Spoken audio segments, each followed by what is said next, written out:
Welcome to Millennials Are Killing Capitalism. This is Jay. In this episode, we interview Dylan Rodríguez. Dylan Rodríguez is a professor in the Department of Media and Cultural Studies at the University of California, Riverside.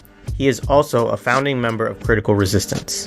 In this episode, we talk to Rodríguez about his new book, White Reconstruction, Domestic Warfare, and the Logics of Genocide.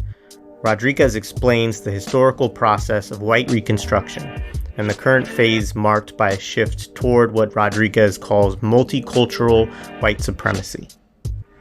We talk about themes from multiple chapters, including Rodríguez's readings of archival documents related to the Freedmen's Bureau and the U.S. colonial war in the Philippines.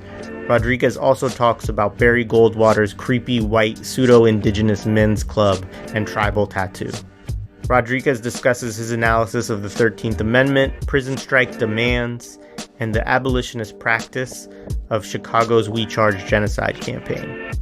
We frame the conversation around Rodríguez's analysis of Safiya Bukhari's notions of security and radical self-defense, concepts that he says necessitate forms of militant mutual aid. And he talks about how these concepts, along with Bukhari's definition of black liberation, are central to abolitionist expressions that deal with the reality of anti-blackness. Dylan, welcome to the show. Before we get deeply into the texts, it probably makes sense for you to lay out some of the terminology that you use within this book, White Reconstruction, Domestic Warfare, and the Logics of Genocide. You know, you have some terms and some analytic frames that you use in the text. So if you could you talk a little bit about your definitions of white supremacy, this concept of white being, white reconstruction, which you use throughout the book, as well as multiculturalist white supremacy? Right on. First of all, I want to express my gratitude to you for being invited on this podcast, which I listen to all the time. So I'm really honored and I'm excited to be, and I'm looking forward to our conversation. And yeah, I would say that you kind of named what is probably the central political project and intellectual project of the book, which is to revisit what we might call old terms like genocide, like white supremacy, and to rethink how we circulate them, how we use them, and how we mobilize and organize around them. And then on the other hand, to start thinking about not necessarily new terms, but different ways of framing the formations of liberalism that define the recent and contemporary period, in which I would argue are part of a broadly based counterinsurgency against radical, transformative, revolutionary abolitionist struggle. So yeah, you really did name what is one of the primary purposes of the book. And so, in my view, one of the most critical challenges is to confront the compartmentalized ways that the discourse, the public political discourse around white supremacy has gained traction over the last 4+ years. The way white supremacy tends to be circulated is as a reference to allegedly extremist, hyper-reactionary, far right-wing, so-called hate groups, loosely organized militia groups, and so forth, right? So the Proud Boys, right? The Boogaloo movement, QAnon, so on and so forth. The problem with that is it doesn't address white supremacy as normality, as a normalization, or as a normative. So the way I think about white supremacy in the book is along two lines. On the one hand, I think about it as a historical violence that is premised on an aspiration toward constructing a global sociality, right? It's a violence of global aspiration. It's a way of seeing the operation of the world and how the world ought to be. So it's aspirational. I want to think about it as aspirational violence. And in that sense, it's historical. It follows every historical period with different nuances and different shifts. But you can think about the visions and aspirations of Manifest Destiny as one obvious example. That was not an extremist ideology or an extremist vision. That was quite clearly the paradigm for building this thing we call civilization with a capital C. So it's paradigmatic. It is not extremist. It is not capable of being compartmentalized to a particular group of people or particular party or particular organization. So on the one hand, it's a violent aspiration toward globality. And then in a much more concrete way, it is also a logic of social organization. It is a way of organizing, in particular, systemic, targeted, physiological and ecological violence. And that's part of the conceptualization and definition here, is that white supremacy is not just aspirational, it is also organizational. And I do want to just note that in the book, I define it as being different from closely related, but I think separate forms of dominance and power, namely anti-Blackness and racial colonial power. So those are two different relations of power and violence that I also center in the book. I see each of those things in different ways as kind of the pre-aspirational conditions for white supremacy, right? So white supremacy doesn't come out of nowhere. It emerges through anti-Blackness, and in a different way, it's kind of consolidated and sustained by racial colonial dominance and power. So that's the first, I think, major term that I think through in the book. Alongside that is this notion of white being. So I've been thinking through this idea for a while, and I'll say that really what it is, it's my own, I think, explication of Sylvia Wynter's life work. There's nothing about it that is in any way different or original from what Sylvia Wynter's been doing for many decades. It's my embrace of her radical critique of European and Euro-American white humanism. It's my way of naming the militarized normative paradigm of human being that inhabitants of the ongoing half-millennial civilization project have involuntarily inherited as a violent universal, right? So this notion of white being meshes with Wynter's framework, where she thinks about a politics of being. And the way she thinks about a politics of being is a politics of struggle that is, in her words, waged over what is to be the descriptive statement of the human. Right? In other words, how it is that human being is to be narrated, the ways in which it is to be normativized, and so forth. So my way of naming that is white being. She calls this man with a capital M, man one, man two, so forth. I refer to as white being. I think about it as a narrative and ceremonial practice of human being. I see white being as a narrative ceremonial practice that is deeply violent, that is premised on instituting and constantly reinventing relations of dominance with other beings, human and otherwise.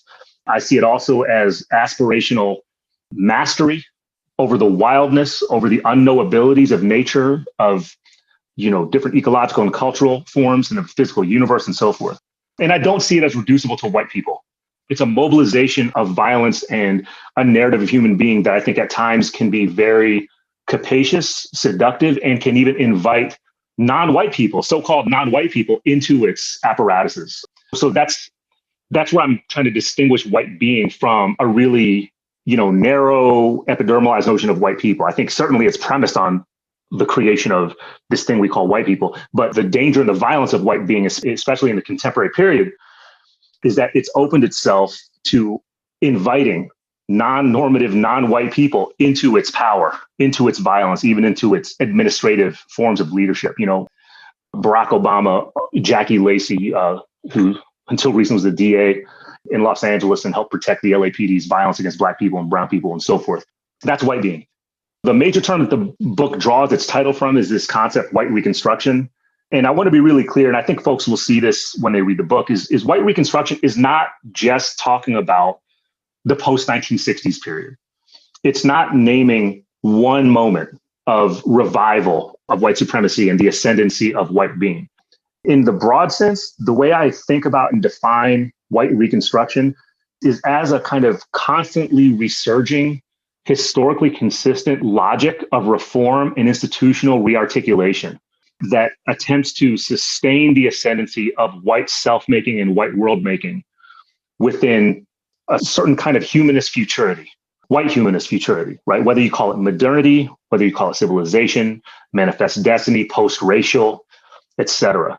So what the book kind of thinks through are different periods and different geographies, different cultural political projects, different racial narrative structures that crystallize and enact that logic of reform and rearticulation. So the logic of White Reconstruction is to institute these protocols of reform and change that disavow racist, sexist, misogynist, transphobic, colonial, anti-Black, other forms of oppressive power, while at the same time reproducing and extending those power relations, particularly gendered anti-Blackness and racial colonial violence. So both things happen within that reformist logic, right? It's a kind of move towards sustainability, principally of anti-Blackness and racial colonial violence. So I do focus somewhat on the ongoing half century that's followed the so-called civil rights period, really what's followed the downfall of US apartheid. But I want to think about it as historical logic. And then the last term I'll I'll talk about the kind of frame our conversation is this thing that I name multiculturalist white supremacy or multicultural white supremacy. This is just one of the technologies of white reconstruction. I want to get people to think deeply and broadly about how the logics, protocols, the institutions of normalized anti-Black and racial colonial violence become promiscuously inclusive under the auspices of national progress, institutional progress, and sometimes even social justice. I want to think about it as a technology. I want to think about multiculturalist white supremacy as creating a sense or even an ethic of flexibility, of inclusivity, of diversity, of equity, of solicitation that incorporates a diversity of subjects, meaning Black, brown, indigenous people, queer people, women, etc. It invites these diverse subjects to inhabit the systems and relations of power that end up reproducing the ascendancy of white being and perpetuating anti-Blackness and racial colonial power. So I see that as something that I think people have been differently living in for at least the last 25 to 30 years. I think it's inseparable from the emergence of kind of official, institutionalized, and state-sanctioned forms of multiculturalism, but extends far beyond that. And we are absolutely in it right now. And we have to be deeply suspicious and skeptical of it. So anyway, those are four key terms, but I can talk about other ones as we go. Yeah, absolutely. And we'll get to a lot of the, kind of analytic frames and terms that you're working through in the book.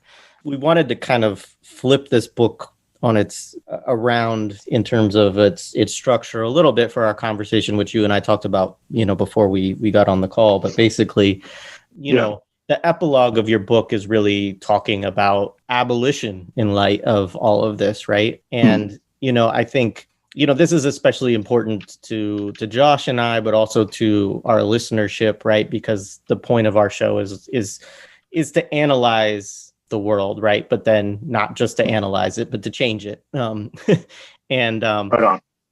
I thought, we might start by talking a little bit about your kind of current thinking about abolitionism and the abolition movement as we might see it, and some of your reflections in the epilogue regard to Safiya Bukhari's thought, which I thought were really interesting, and what you see as some of the kind of current struggles right now in a year where abolition as a term, as a plurality, we might think about it from Joy James's recent intervention, that it has had incredible growth in its visibility and even entering into mainstream conversations, which of course also leads to distortion of those concepts as well. Right. Well, this is the thing is I think it sometimes gets lost on folks where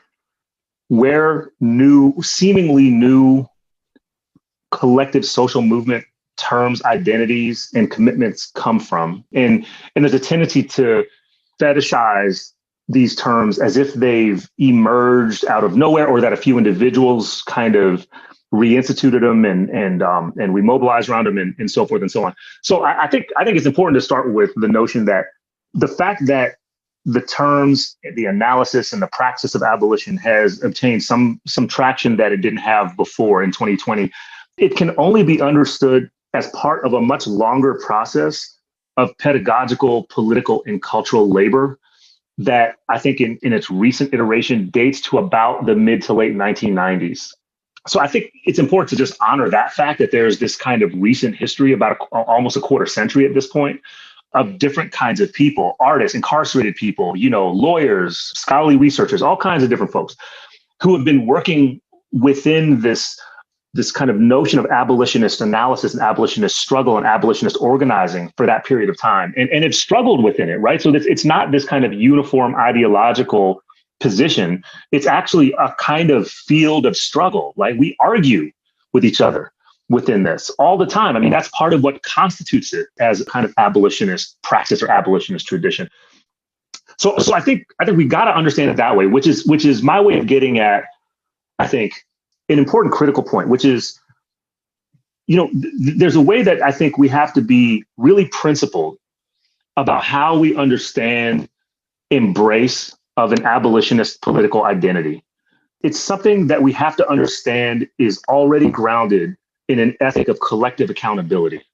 What I mean by that is this.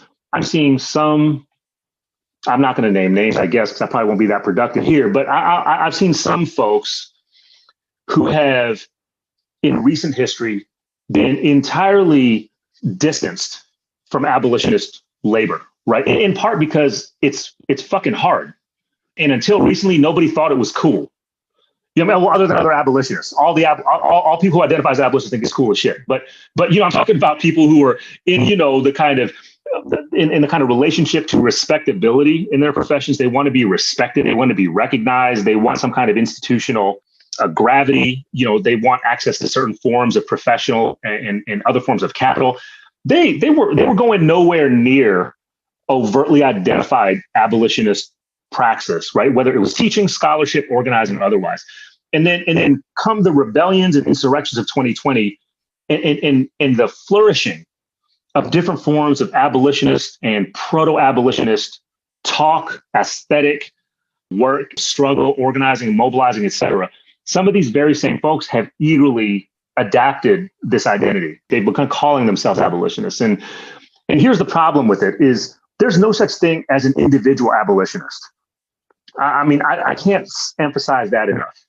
I mean, this is not like a lot of other forms of political identity. You can't be an individual abolitionist.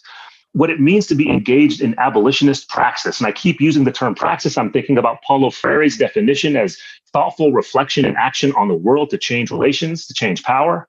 It's collective accountability.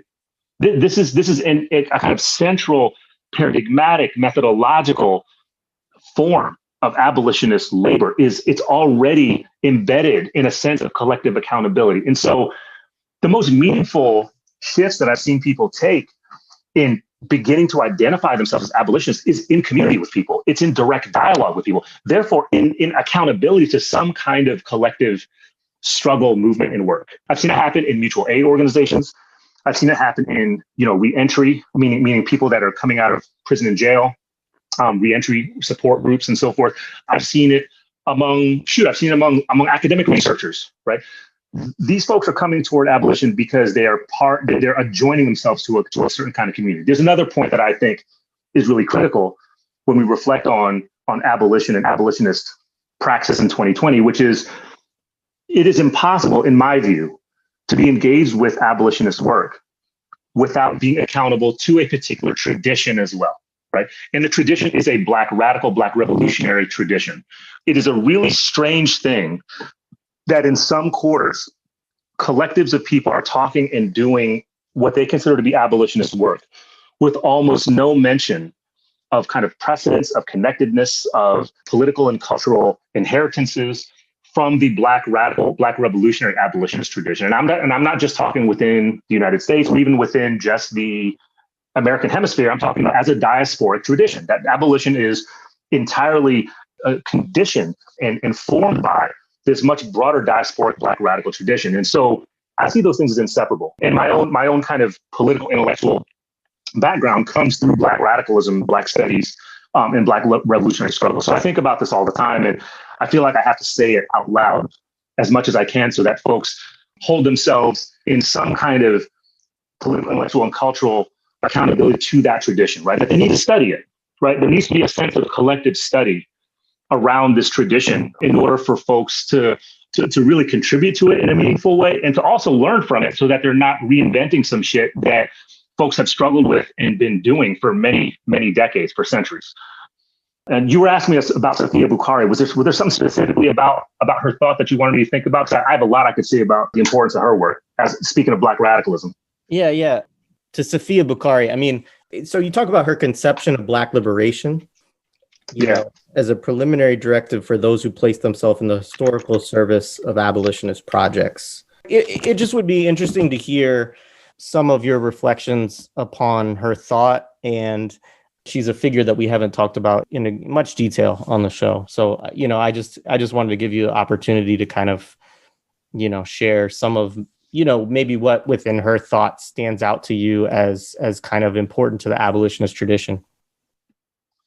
Well, I think it's her enactment of a Black feminist and Black revolutionary abolitionist feminist humanity for which she was completely unapologetic, for which she was completely transparent. And I can say that because I had the honor of interacting and meeting with her in the early 2000s, actually not long before she passed away. And her kind of bodily and spiritual presence in the room as she spoke and as she reflected on the history, not just of RNA, but of her movement through different Black political formations, from liberal ones to radical revolutionary and self-determined ones, was really a kind of mapping of these tensions within the US kind of social form, within its nation building project, its solicitations to Black people, and by extension to other oppressed people, but principally to Black people, about the possibilities of inclusion, the possibilities of being kind of accommodated and empowered within the existing institutional, cultural, political, ideological fabric of the United States, right? So she kind of unapologetically maps her journey through that set of solicitations, and then energetically talks about the moments in which she realized that she had no other ethical choice. And in fact, she was historically obligated to dissent from all of those solicitations. And that this is what led to her becoming a Black revolutionary. And in fact, one of the principal people involved with supporting the Black Liberation Army and eventually the RNA. And the thing that really stands out to me about her writing and her thought is the way that she thinks about security. There's a lot of conversation within different kinds of abolitionist circles, police and carceral, police and prison abolition circles, about the need to kind of create transformative or alternative or decarcerated or, non-policing forms of safety, security, and justice. Well, part of what Bukhari talks about, and part of what Safiya Bukhari frames is that Black self-defense, Black collective safety, it's both the precondition and the practice of abolition.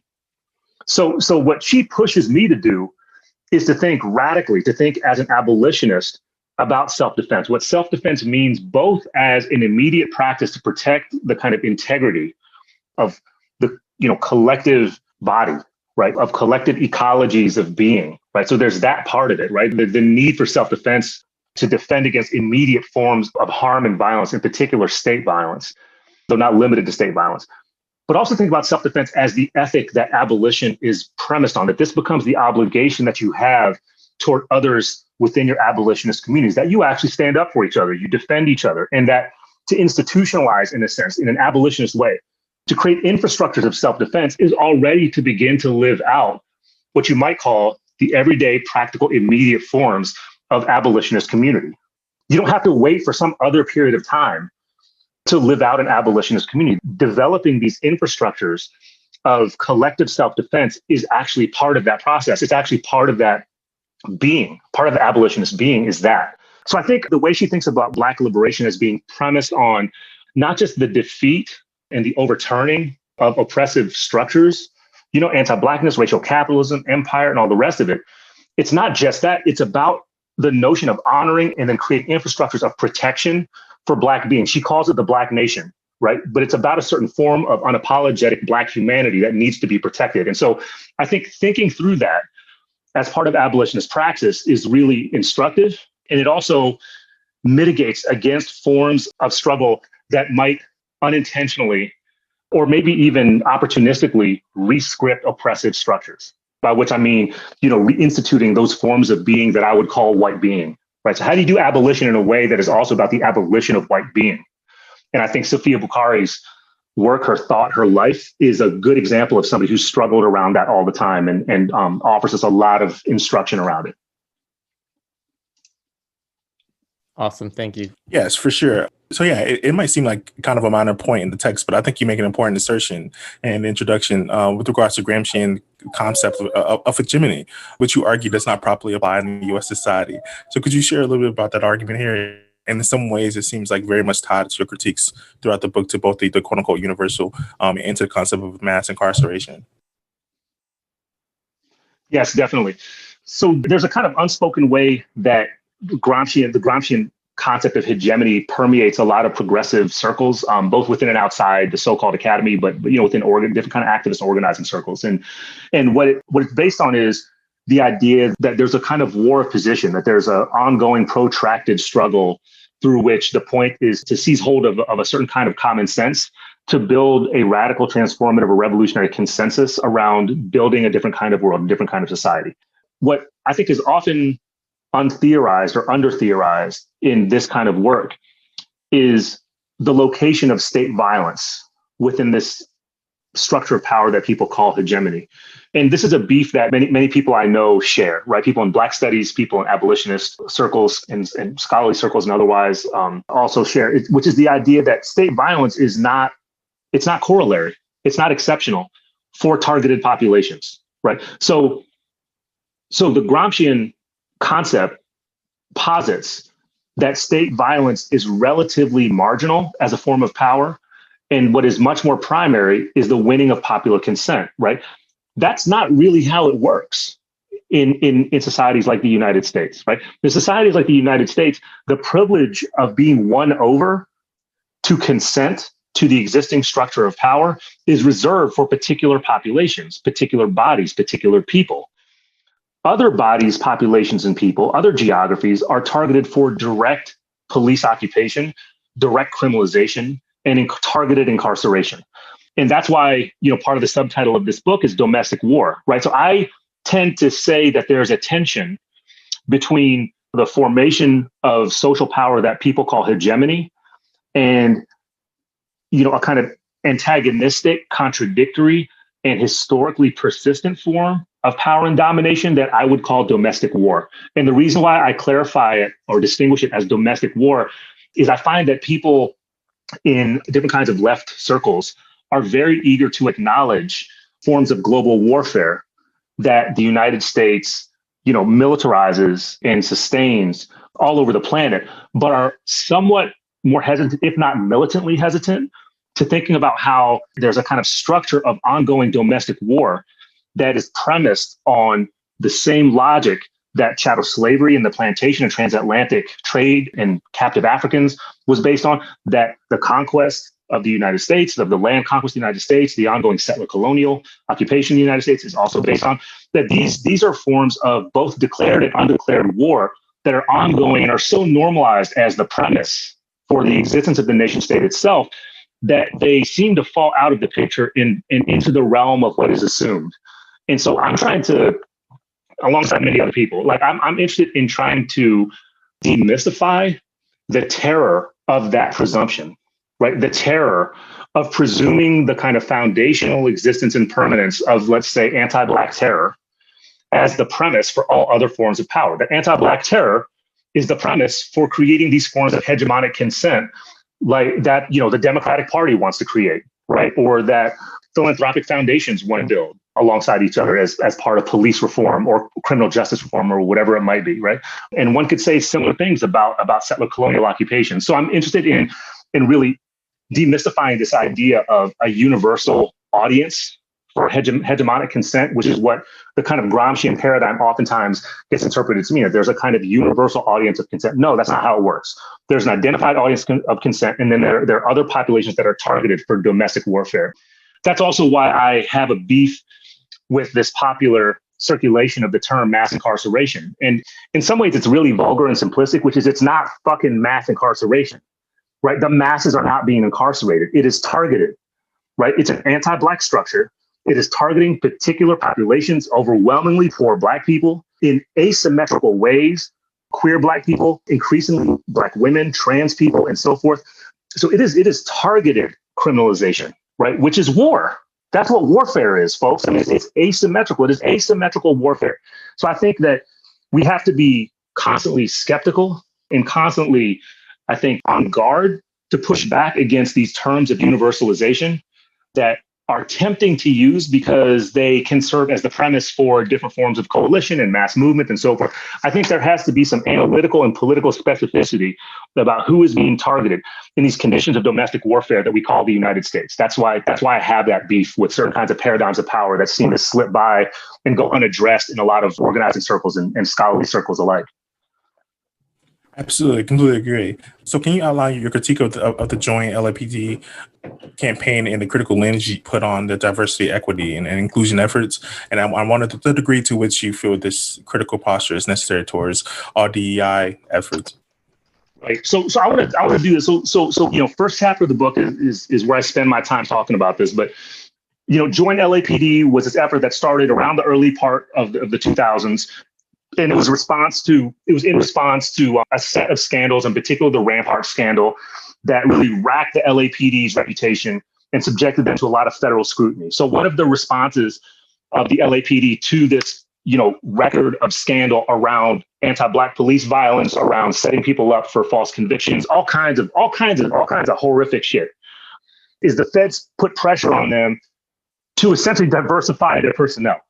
Right, the DEI became one of the solutions of first resort for dealing with the LAPD's endemic purpose, which is to terrorize Black populations and other poor non-white populations. So I want to think about it this way. What if we think about this effort the LAPD took on, which was this campaign they called Join LAPD? What if we think about that as the template for what we now call DEI efforts, right? Because Join LAPD started before the acronym DEI existed, right? DEI is something that's kind of been popularized in maybe the last 10 years, maybe 15 years. But before there was DEI, there was Joint LAPD. And what Joint LAPD was doing was it was saturating Southern California with billboards. It was creating a bunch of internet propaganda to reach out to people. It was inserting advertisements, cadet recruitment advertisements in all kinds of publications, print publications, online publications, everywhere else. And they were bald-faced about circulating these images of, Latinx women, of ostensibly, LGBTQ officers with the queer pride, gay pride flag, kind of in the background of the images, of Black police officers holding Black babies and Black children in their arms. It was a clear solicitation toward these communities that it historically had terrorized and continues to terrorize, to police, to occupy, to incarcerate, to actually join its force. So I want to think about this as not merely a response to a set of police scandals, but I want to think about this kind of effort as an extension, as a technology, as a method of spreading the kind of logic and the scope and the modality of what I've been calling domestic warfare, right? And this is, in a sense, this is not a new assertion. It's in some ways directly historically analogous to moments in colonial conquest where there's a shift to neocolonialism, right? And this is, again, an old analytic that different folks have brought up many times before. But I want to think about it in the context of the 21st century United States. And I want to think about DEI as part of what you might call counterinsurgency, right? So it's not just an expansion of domestic war generally, but it is specifically an articulation of counterinsurgency. That how is it that you can sustain and maximize the effectiveness of this kind of policing of particular targeted communities and neutralizing them as potential radical political actors, even abolitionist political actors. One way is through community policing, right, which is something that started especially with Verve in the 1970s in reaction to the effectiveness of the Black Panther Party or the Young Lords of American Indian movement and so forth, but which has now turned into recruitment of actual personnel that fit a certain kind of what we would call a DEI description to wage state violence on targeted populations, right? What you've done now is you've diversified the police force to do the exact same shit that you were doing before. So what I think people still have trouble thinking and talking about is how these different recorded incidents that we see of fatal and maiming and brutalizing and terrorizing violence against Black folks that are all over, social media and corporate media over the last, 10 years at least, with a certain kind of density, is that in many cases, the officers involved are not just white officers.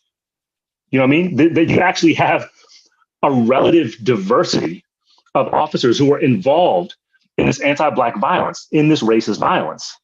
And so it's hard to make sense of that unless you understand the way it is that this technology of counterinsurgency intends this kind of ceremony, intends this kind of spectacle. So I think this thing we're calling, diversity, equity, and inclusion, right? These different DEI efforts, depending on the institution that we're thinking about, we have to understand that the roots are in things like Joint LAPD. They are in things that intend to secure and sustain the legitimacy of police power in this case, but also other forms of oppressive power. That's what DEI does.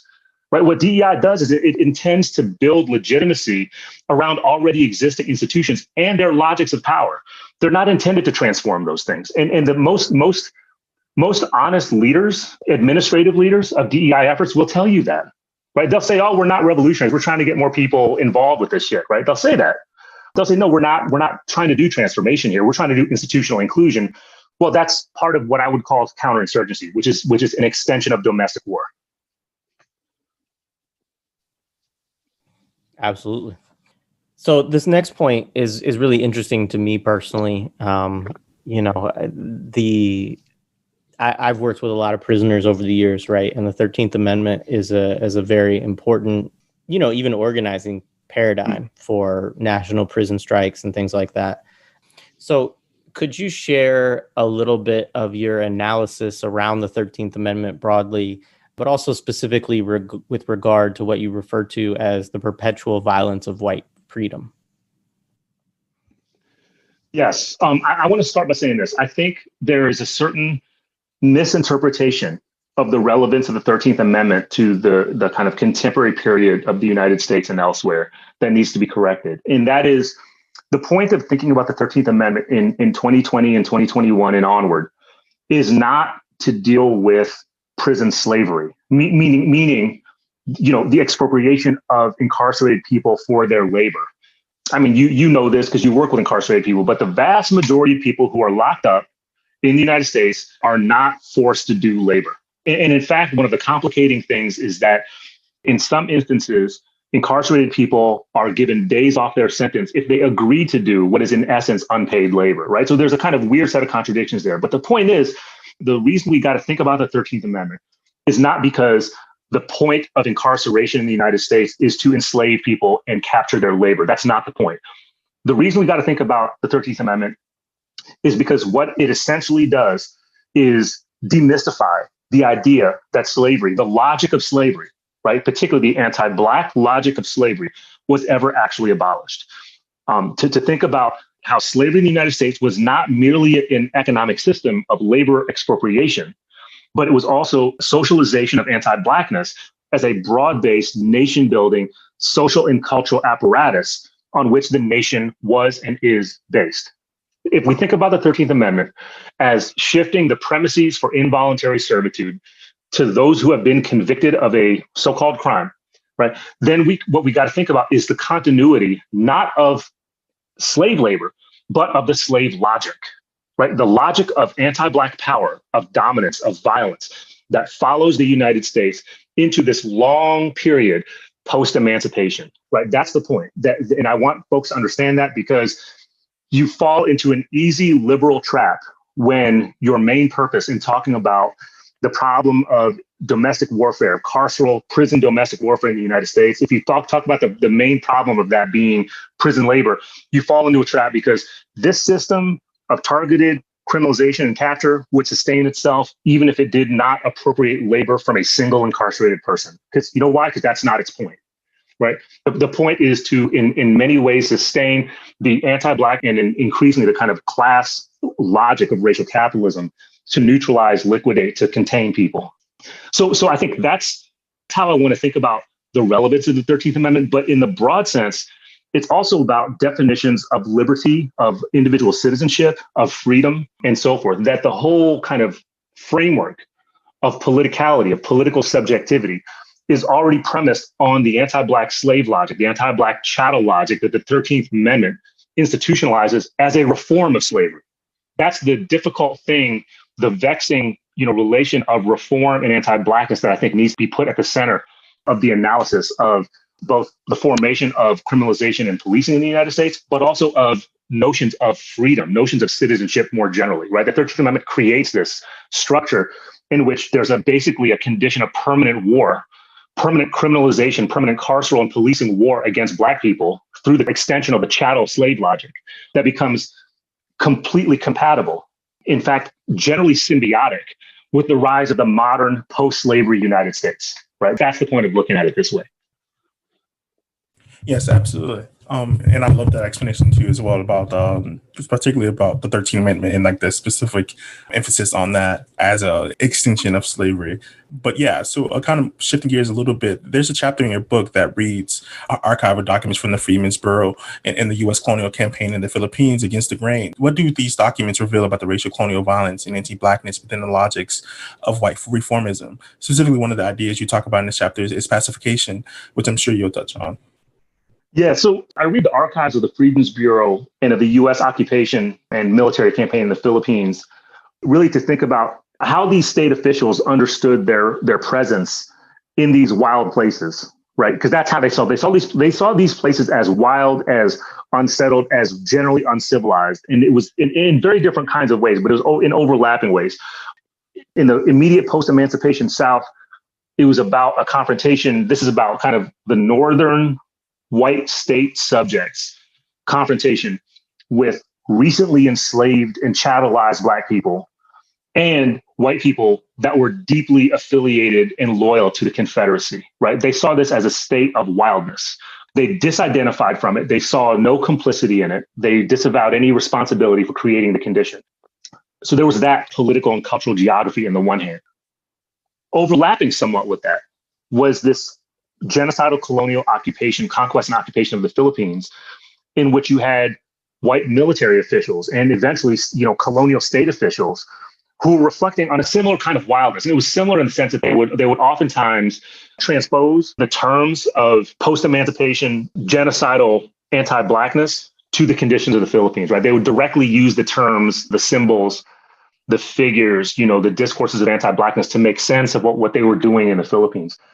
And that's what they called in the Philippines. That's how they developed the rationale for this process they called pacification. And what pacification entailed was essentially an extended process in which there was a U.S. military spread to neutralize resistance and insurgency against the U.S. presence, right? And it resulted in what is, I think at this point, a pretty well-affirmed archive, U.S. military archive that indicates that hundreds of thousands, at least hundreds of thousands of ordinary, what you might call, non-combatant people in the Philippines from different indigenous groups, from different, ethnic locations, different, ethno-linguistic groups and so forth, were essentially exterminated. But it fell under the rationale of pacification. And the reason why I think it's important to look at these two moments and these two geographies of the post-emancipation South and the U.S. colonial occupation of the Philippines is that in both instances, the Freedmen's Bureau and the U.S. colonizers saw themselves as reformers. They saw themselves as bringing the trappings of civilization to places that were wild. They saw themselves as bringing peace, meaning pacification. They saw themselves as bringing peace to places that were ravaged by, warfare, by brutality, and by animus. And the point in their positioning themselves this way was to sustain this notion of white being as this ascendant kind of protocol, this ascendant kind of provider, but also as a paradigm, as a compulsory paradigm for how human being ought to manifest as human being. And the point of reading it closely, of reading the archive closely, is what that process does is it categorizes entire populations of people for immediate liquidation, right? If not physical liquidation, then effectively being left for dead.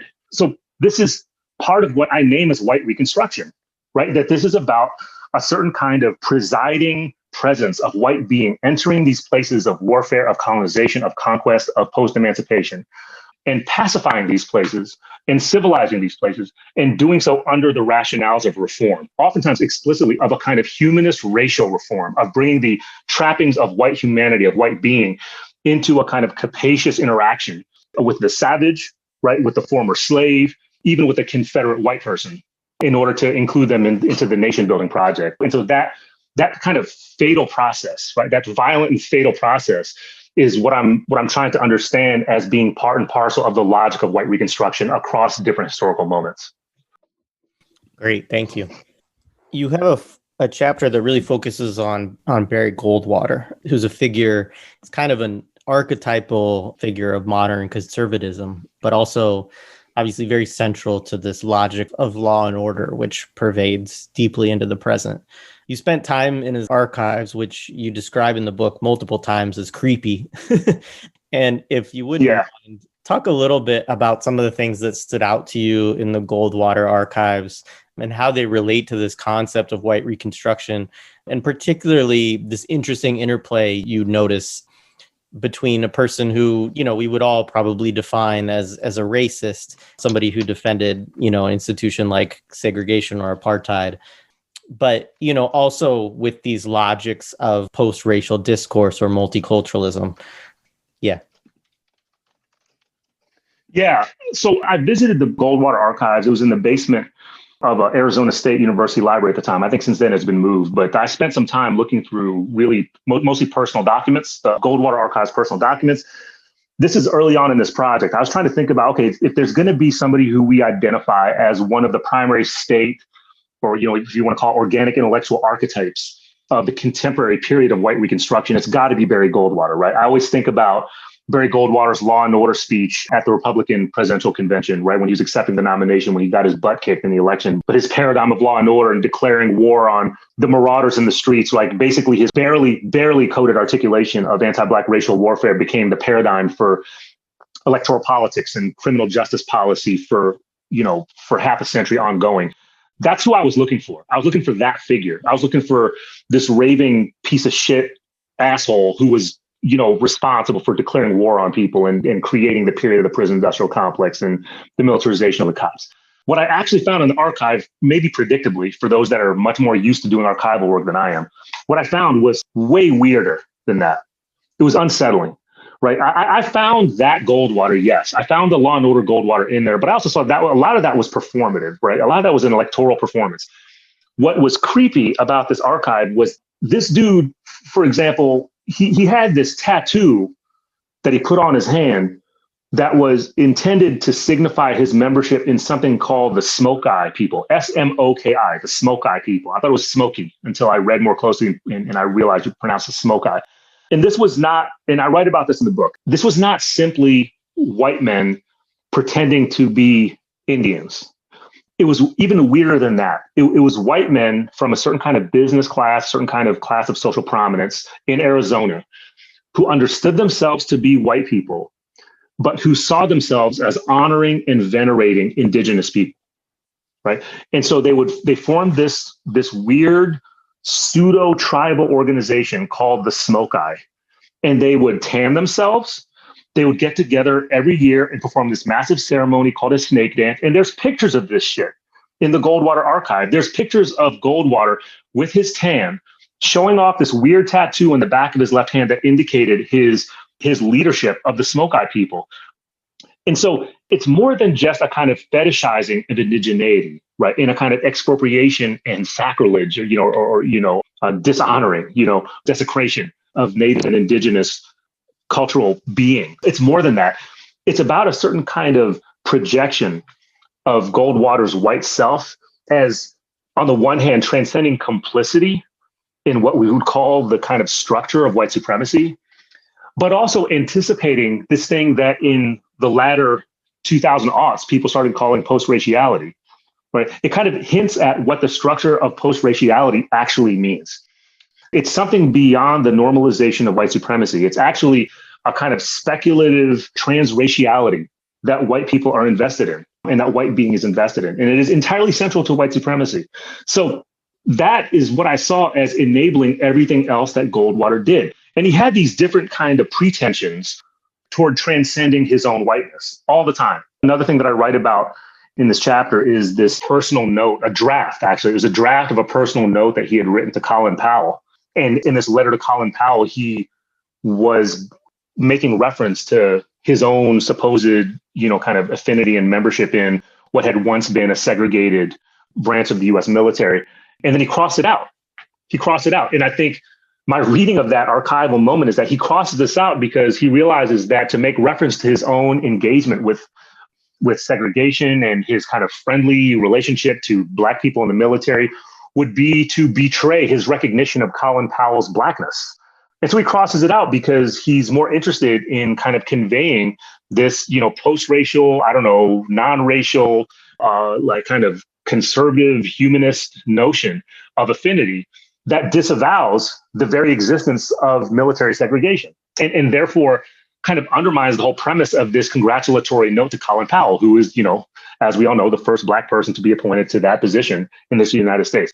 So what it forces us to do, I think, is to think differently about how the archive of anti-Blackness, the archive of racial colonial violence, this archive of white supremacy drifts, right? It's not this kind of unitary ideological violence that it performs all the time, that it actually drifts into these kind of self-fetishizations of affinity with the people who are intended to be the objects of conquest, of policing, of warfare, and so forth. And so that's what's creepy about it, is that you see this throughout the Goldwater archive, right? You see images of him with his collection of dolls that he took from different native tribes, right? You see this weird tattoo in the back of his hand that intends to portray this notion of white indigeneity. You see him kind of negotiating with the Navajo Nation to name this natural stone formation on Navajo territory after his late wife. So you see all of this, and this is Barry Goldwater, right? The so-called father of modern conservatism. So it makes one then rethink how it is that these transpositions between kind of what we would call racism and what is alleged to be on the other side of racism, meaning post-raciality, are actually part of the same family tree. Sometimes they manifest in the same biography, in the same person, the same structure. Definitely. Yeah, so like genocide is a concept that we often rely on to discuss human rights abuses of indigenous people and Black people, of course. But as a judicial and academic concept, is very limited. So can you talk to us a little bit about your intervention in the book with relation to genocidal studies and judicial discipline? Right. So yeah, there's another chapter in the book where I kind of work from an older version of my thinking on this, which was an article I published in Social Text a while back. And what I'm interested in is thinking about how incarcerated people, radical people, revolutionary people, and so forth have worked around and with the concept of genocide to mobilize and to theorize the conditions of inhabitation, how they inhabit particular conditions of violence, particularly anti-Black violence, racial colonial violence. What I immediately found when I started thinking about this is how there's kind of two primary fields that have canonized the definitions of genocide. And one, of course, is the field of jurisprudence, international jurisprudence in particular, led by the United Nations, right? The United Nations creates this convention on prevention and punishment of the crime of genocide. It gets passed around 1948. It's in response to the Nazi-induced Holocaust during World War II. And it essentially defines genocide in a juridical sense. So there's that whole field of legal discourse that is primarily oriented around the United Nations definition of genocide, which is deeply flawed and has widely been considered as such for a long time by different people in the legal community, in large part because the definition of genocide in the United Nations conception of it really centers on the notion of intent. And anybody who's passed the bar will tell you that proving intent is much harder than proving damage. So according to the United Nations, you have to prove intent to commit genocide, not just outcomes that are genocidal. So there's that part of the legal structure, which is already deeply flawed. And then there's a kind of academic discourse. There's the rise of a field called genocide studies.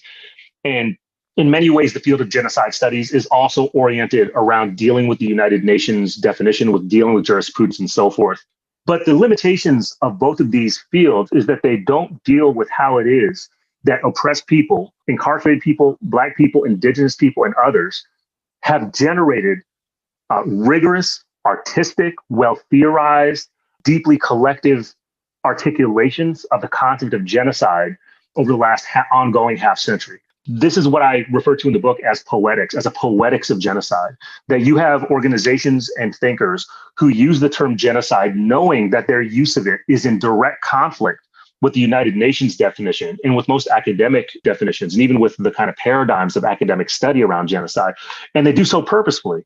And they do so because what they're trying to generate is a certain kind of purposeful misrecognition about what genocide might be when one is applying it, say, the way there's a group called We Charge Genocide that existed in Chicago during the 2010s, right, for a couple of years. They called themselves We Charge Genocide. They were drawing from a Black radical tradition, meaning the Civil Rights Congress and its own petition to the United Nations, charging the United States government with a genocide against Black people. They used this as their organizing and organizational principle. It was actually their name. And the reason they did this in the mid-2010s was they were naming the actions of and the everyday policing of the Chicago Police Department as genocidal. And they didn't really care about trying to adhere strictly to the United Nations definition, because they understood that that definition was already mitigating against a certain kind of deep understanding of what policing was. So what they instead did was they made a poetry out of it, right? They refused to use the phrase police brutality. Instead, they used the word policing and they used the word genocide. And the way they then constructed the definition of policing as genocide had to do with much more than just fatality, it had to do with much more than just police killing unarmed Black civilians, Latinx civilians, and others. What it had to do with was police terror, right? The argument that in the kind of notion that was ultimately constructed was that a central part of the way genocide works under the normalized auspices of everyday US policing is through constructing targeted structures and geographies of terror for specific populations. I mean, this is what we call asymmetrical warfare, right? And in their terms, this was genocidal. So this is what I think about in the book as a poetics of genocide, where there's a certain kind of misrecognition of the term that's purposeful, but which nonetheless kind of brings a certain kind of temporary legibility to the violence that extends way beyond conventional terms like police brutality.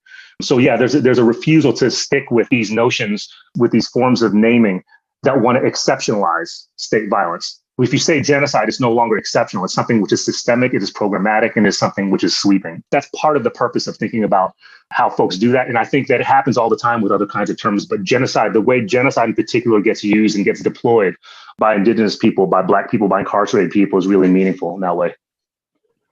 Awesome. You kind of touched a little bit on the start of our next question, but there's a kind of add-on to it that I wanted to ask you. Yeah. Because during the summer, during all of the, and I think it's related to the ascendancy of the term abolition, into spaces which you talked about before, right? Where you have folks who wanted nothing to do with abolition, who are now trying to explain what defund the police means, right? Yeah. And, but you had alongside this multiple socialist organizations or other factions of, what we loosely can quote unquote call the left in the United States that derided certain abolitionist impulses, for instance, not to focus on fighting for individual charges for individual officers, and saying that like a demand, that looking at more systemic issues is sort of out of step with the desires of the masses. And I wondered if you might step into that discussion a little bit, because I think it's an important thing for us to think about conceptually in terms of abolitionist practice. And I know like within that's always, you talked about earlier, right, about like these debates, and I've seen debates around that specific question, right? So it's like it's not necessarily that there's a unitary response to it, but I'm just interested in your thoughts on that. So specifically, you want me to think a little bit about this kind of tension or this debate between trying to charge individual police officers for violence versus other kinds of things? Yeah, I mean, I think part of it, right, we could look at this discussion of we charge genocide, right? Or we could look at these discussions, right, which we'll get to in the next one, of like prison strikes, right? And, yeah, like in this form of practice, right, it's kind of like putting the system or the department on trial, right, as opposed to like an individual officer. And it's not, I think sometimes right, there's a tension that says like abolitionists don't want charges for individual officers, and like that depends on the abolitionist you're talking to, right? But yeah, but absolutely. I think that the broader question I think is sort of about like, why might we think more broadly than an individual act of police brutality? Yeah, right on. Yeah, so this is part of the thing that I think abolitionist thinkers, teachers, and activists need to challenge all the time. So there's right before I got on the call with you all, I was actually talking with another couple folks about this notion that Alan Feldman writes about in this great book called Formations of Violence, where he defines, crime or criminalization as the individualization of disorder, of social disorder, right? And that's kind of the technology, that's kind of the purpose that the technology of criminalization serves, right? It individualizes disorder. So if we take that seriously, right, if we think about how prosecution works to individualize disorder and apply that to the circumstance of prosecuting individual police officers who are culpable for killing and maiming, torturing somebody, it leads to the same kind of analytical outcome, which is to do so might satisfy a really narrow and compartmentalized notion of retributive justice, but it does not actually get at the oppressive form of disorder that is represented in that individual officer's act, right? Arguably, to prosecute the individual officer, even to bring them to so-called justice through the criminal prosecution process, might actually serve to re-legitimate and therefore perpetuate the apparatus of policing, right? By way of now having successfully contained that individualized officer who individualizes the police incident of fatal brutality or whatever, or whatever it might be. So here's the thing. We already know there's a problem with individualizing this, right? The problem is that, you come after an individual police officer, it not only does it not get at the problem of police violence and anti-Black police violence in particular, it arguably serves to perpetuate it by then re-legitimating the police. Let me take another step backward. I want to say I honor the revenge impulse. All right, like there's a lot of folks who want to push back against that, and I know there's probably some abolitionists listening to this that would probably yelling at me through their headphones right now that don't want me to be kind of valorizing revenge. I'm going to be, for a moment, I'm just going to be unapologetic about it, right? Like in part because there's a certain part of me as an abolitionist that's fucking animated by revenge, right? I want fucking payback, right? I want payback. And that's, if I politicize that, if I think about that in community with other people, that payback is much more than individual payback. That payback is much more than coming after an individual police officer or even a couple of police officers for hurting, killing, maiming, and torturing somebody, right? What if we think about what if we honor the revenge impulse that animates a lot of this desire to prosecute individual police officers?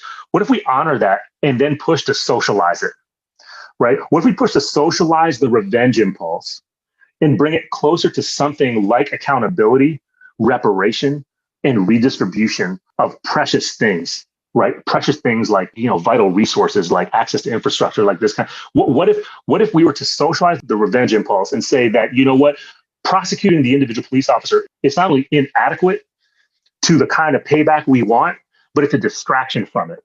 Right. I think if we're able to honor that revenge impulse and turn it into something like a sense of collective demand for accountability, for redistribution, for reparation, and for a radical form of justice that maybe issues demands on the state, demands on the system that it cannot answer, right? I'm fully of the belief that engaging in that kind of political, cultural, pedagogical work generates new forms of community, new forms of possibility, and new forms of politics that are no longer limited by individual police prosecutions. And that's where I think folks need to push that discourse so that it's no longer just fetishizing these individual police prosecutions. Because here's the other problem with it as movement, in terms of movement building, is it so often is the case that when the grand jury, right, almost inevitably refuses to pursue a prosecution of the police officer or officers that are responsible for killing somebody or hurting somebody or torturing or terrorizing somebody, there's a deep sense of betrayal, of disillusionment, of demoralization, and sometimes of resignation among the folks that have been mobilized, right? I think that is dangerous in a different kind of way, to the extent that it runs the risk of falling into a kind of vortex of disaffection that doesn't get politicized into what I was just talking about as a socialized collective revenge impulse. So let's think about that. Let's think about a revenge impulse. Let's also think about a revenge impulse that is tied to a radical demand on each other in different communities, in our different collective and community settings, to enact self-defense, right? Because that's the other part of this, right? It's like we talk about fatal and terrorizing and maiming police violence all the time. And what's unsettling about this, the way this discourse to me sometimes develops, is the response to that police violence is to make demands on the very same state that provides cover for these police to engage in this violence, to now respond to our collective demands for a limited form of criminal justice, right? And what gets lost is, we need to start thinking about different proactive, transformative, abolitionist, and again, unapologetically militant ways to engage in collective self-defense against police violence. And that can happen in many different kinds of ways. I'm gonna focus on the notion of thinking robustly, thinking in an abolitionist way, thinking in the kind of Black radical tradition about things like mutual aid and self-defense being central to mutual aid, right? If you think about self-defense, think about mutual aid and self-defense within that Black radical and Black abolitionist tradition in particular. I'm thinking about my favorite organization to mention nowadays is Ujima Medics, based in Chicago, which teaches people how to deal with emergency gunshot wound treatment, as well as asthma attacks, right? And they've saved countless numbers of Black people's lives in the community, knowing how to do this stuff because they know that, as their co-founders put it, they know that the state is not coming to help Black people, right? So they're engaged in grassroots emergency mutual aid, abolitionist mutual aid, and it is self-defensive, right? This is self-defense. It actually avoids scenarios in which the Chicago Police Department are that much more likely to engage in violence against their people, against the Black community. So I think this is part of what we need to think about, right? And I think it's a different way. It's a way of reframing the argument. So it's not just, oh, do we or do we not prosecute individual cops? It's like, no, let's shift the conversation. So we're saying, yeah, we want fucking revenge, but what does real revenge? What does real payback look like, right? Are we going to be happy? Is it going to be reparative or redistributive or transformative or abolitionist to, get a proper criminal prosecution of one fucker? Or do we need to think much more radically, much more broadly about what that payback would look like? And I think that's the conversation that can and should be pushed. I think people be open to that. I got to be honest. I think people be open to that. Absolutely. Thank you for sharing. Yeah, for sure. So another form of resistance, you touch on it, is prison strikes. Can you talk to us a little bit about how these actions create new discourses around genocide, slavery, and human rights while using language within their appeals that may seem situated within those judicial logics, which are often narrowly designed to exclude them? Right. Yeah. So I write about this in the book. I think about the Georgia prison strikes and the California Pelican Bay prison strikes. And what I kind of narrow my analysis to is their sets of demands, because I think there's other scholars who are doing a much better job than me in talking about the kind of the organizing of these strikes and all their nuances. So that work is already coming out now. So I honor that work. I want to think about how the demands that are being made out of these strikes actually signify the genocidal conditions, particularly the anti-Black genocidal conditions of incarceration in the United States, where if you read the content of the demands, they seem rather mundane. They seem rather modest. There tend not to be what you would, as an outsider, refer to as radical or revolutionary demands, right? For the most part, the demands don't call for freedom. They don't call for liberation. They don't call for decarceration. They don't call for an end to criminal justice in the prison system at all, right? The demands are oftentimes moderate, and they have to do with very winnable, very practical desires that could easily be conceded by the prison administration, by state officials. The point of reading these demands closely is this. Something I learned from studying the work of people like Mumia Abu-Jamal, Geronimo G. Jaga, Assata Shakur, Safia Bukhari, Marilyn Buck, countless other incarcerated thinkers, is that in many instances, the demands that they are forced to make as activists who are under the conditions of incarceration, they are forced to make demands that are couched within the language of the institution and of the state, right? And so part of what the rest of us need to do in reading the demands is to read the demands against their own grain and in the context of the incarceration that contextualizes them. So the best example that I always draw from is one of the demands that the Pelican Bay hunger strikers made. One of their demands was to allow them to have a couple more photographs in their cells. That was actually a demand, right? There was other demands too, for more nutritious food, for religious freedom, and so forth. But one of the demands was to allow them to have a couple more photographs in their cell.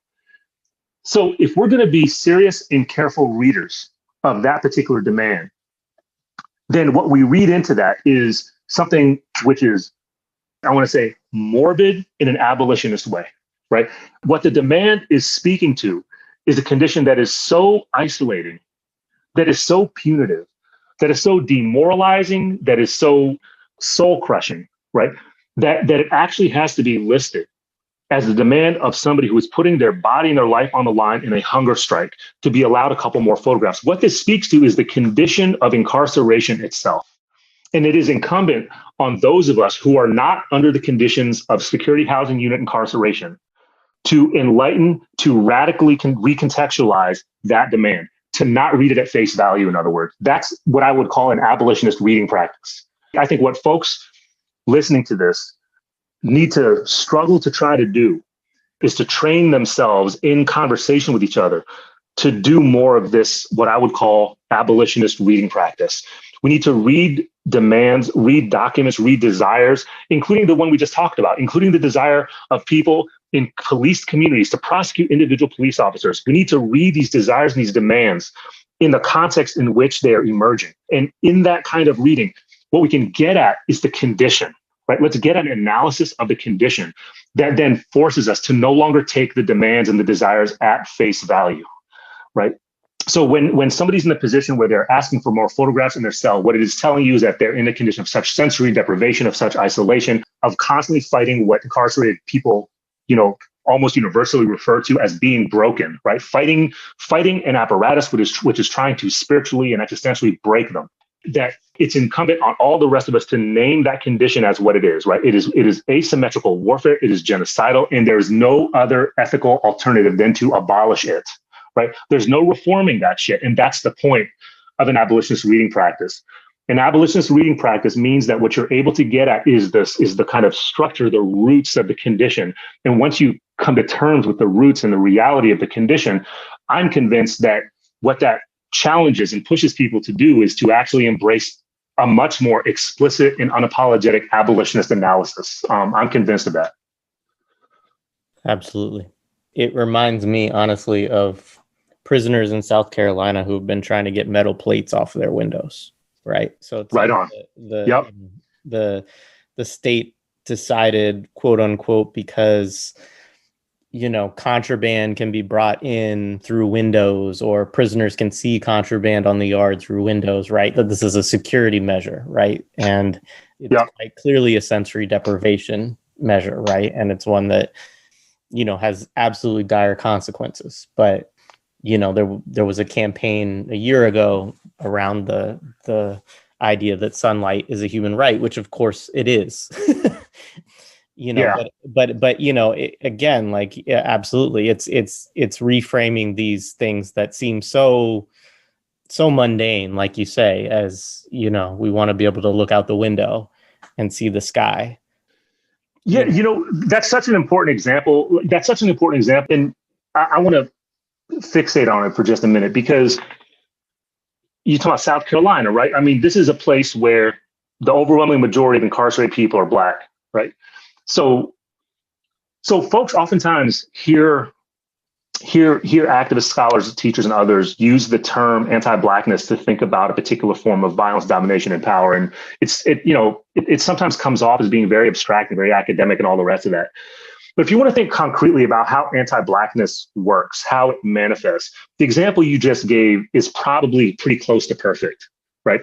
If you want to think about the continuity, the historical continuities of anti-Blackness as state violence, of anti-Blackness as attack on a particular way of being human being, think about those fucking metal plates on the windows of the cells in South Carolina, right? That this is intended to actually undermine incarcerated Black people's access to their own capacity to be human, right? This is in some ways in direct historical continuity with the kind of carceral sensory deprivation that is famously depicted in all kinds of abolitionist aesthetic and political cultural work in thinking about the transatlantic so-called Middle Passage, right? That you had captive enslaved Africans held in chains, stacked in the bottom of ship holds, deprived of sunlight. And this was part of the point, was to disorient people, right? To bring them into alienation with their own being, with their own bodies, with their own spirituality, to try to break people. This is a perduring, consistent, continuous logic of anti-Blackness that permeates what we call the prison industrial complex, permeates the carceral regime. This is what anti-Blackness looks like, is the example you just gave. Yeah, thank you for that. Well, I think, this has been a wonderful conversation. And this last question I want to ask you is related, obviously, to what we've just been talking about, to a certain degree, because, you have a chapter in your book that focuses on the misnomer of mass incarceration, which you've alluded to earlier on, and the limits of reformism that fit within that vein. And I think especially, this is important, especially as you look at the different things that you're identifying within the book, these logics, multiculturalist white supremacy.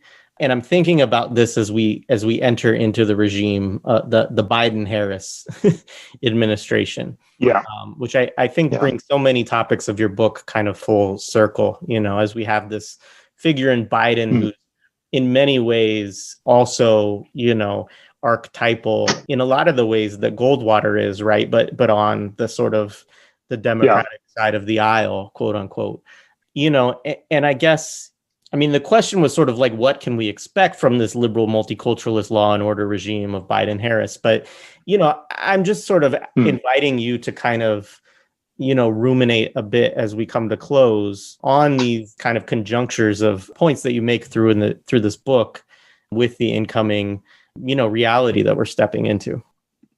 Yeah, I appreciate your invitation to that kind of reflection and rumination.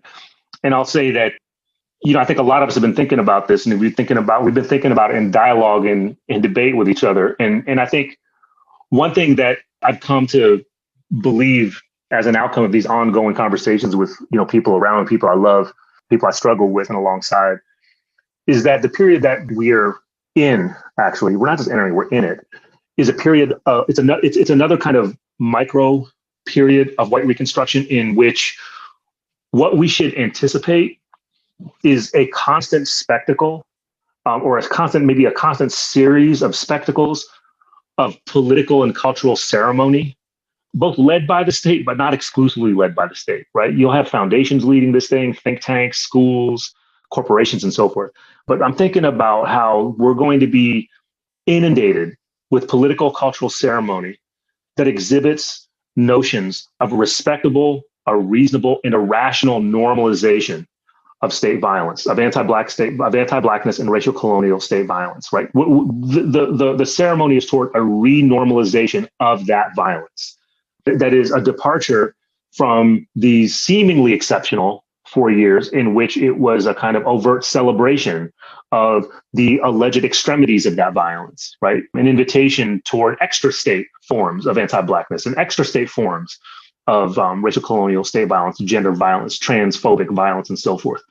So what we're going to have right now in this moment, and for the near future anyways, is that kind of set of ceremonies that are constantly inundating us and that are constantly inviting us into participation. This is what the NBA was doing, right? So for a minute, the NBA doesn't know what to do with the fact that its own overwhelmingly, Black labor base, the players, are wildcat striking. They're wildcat striking in solidarity with uprisings in the street around anti-Black police violence, right? They don't know what the fuck to do about that. So what does the NBA do as a major sports franchise, sports corporation, industrialized professional sports corporation, was, well, okay, let's make this form of protest against anti-Black police violence. Let's try to incorporate it into a corporate branding to make it respectable, reasonable, rational.